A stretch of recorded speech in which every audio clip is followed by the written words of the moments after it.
Welcome to TTN, Time Travel News. I'm Anderson Blitzer, your host of Voices Beyond the Grave, the only show that seeks to rewind time to take you back and get answers to the questions that should have been asked of people who are now beyond the grave.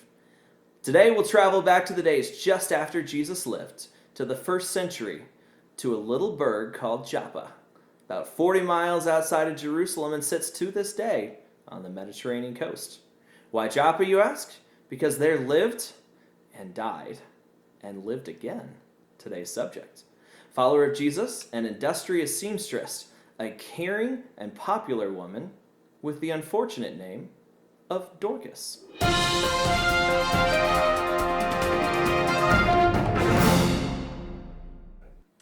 Welcome back. Here beside me is today's surprising subject, Dorcas of Joppa. Tabitha! It's Tabitha. Oh, how would you like to be remembered as Dorcas? I'm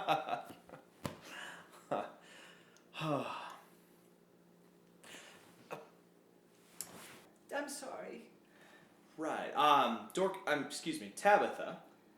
You were sick unto death, as the Bible says. Peter showed up, he prayed, and something remarkable, something everyone hoped for happened. He raised you from the dead, is that right? That's true as far as that goes. I was very sick. I think I got a bit of bad ham. People kept coming to see me. Tabitha, can you make me a dress? Tabitha, can you darn my socks? But I felt like death. I wished I was dead. And I guess my wish came true because suddenly I was in heaven. And it was just lovely. Although I can't tell you much because they made me sign this non-disclosure form. When I came back, it was just not fair. But I will tell you this. People in heaven are very well dressed, and I didn't make nary an outfit while I was there. I was having a lovely time, and I was hoping I might see Jesus, and then I heard this voice. Tabitha, get up! I opened my eyes, and there was this ugly face in front of me with this big smile plastered on it like it won the lottery or something. It was Peter, of course. Yeah. I have a bone to pick with him. A bone to pick?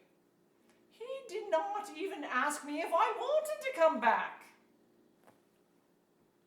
I'm pretty sure you were dead. So, I believe I had a smile on my face.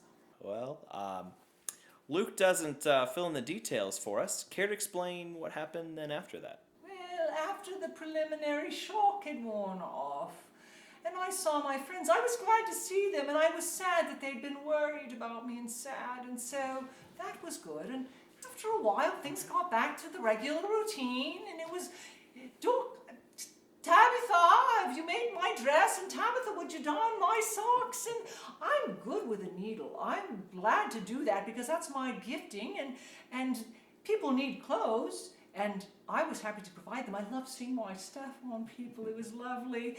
But, of course it wasn't like heaven. That things are really different in heaven. You might not know this, but for instance, there's no complaining in heaven. Yes, I don't know what some people would do if they could not complain all the time. For instance, my friend Martha, she came to me.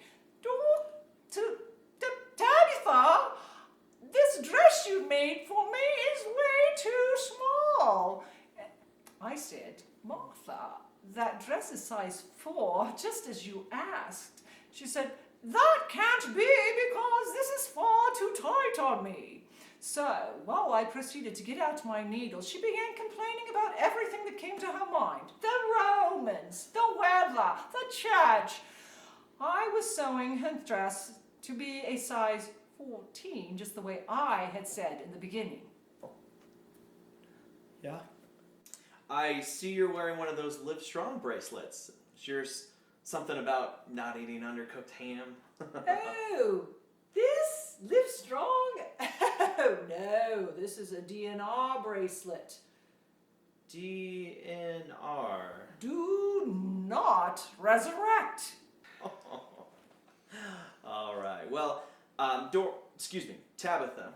I'll go ahead and give you the last word here. Was there anything good that came about from Peter resurrecting you? Oh, well, of course, there were many things. After Peter did his little miracle, many people came to the Lord. And so, I guess the good news is when we die, if Peter doesn't do any more shenanigans, we'll all be together in heaven.